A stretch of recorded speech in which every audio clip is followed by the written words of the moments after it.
Continuing coverage tonight as Hoover police continue searching for answers after a 73-year-old man was found dead inside a home.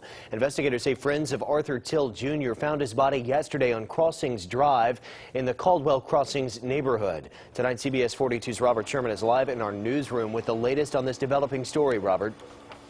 Well, Jack, Hoover police tell us that they're still in the process of investigating, but they now suspect that Till's death was a result of foul play.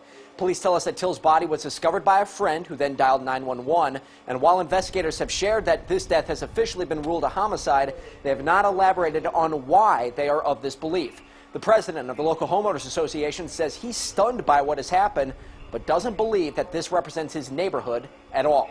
I was shocked about it. It was certainly not something that we expected, and it's certainly not a reflection on our community. We have a very safe, sound community here, and this was an incident that was just related to the individual.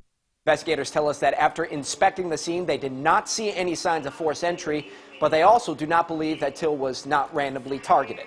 If you have any information that could aid investigators, you're encouraged to call Hoover Police or Crime Stoppers of Metro Alabama. Live in the newsroom, Robert Sherman, CBS 42 News, local coverage you can count on.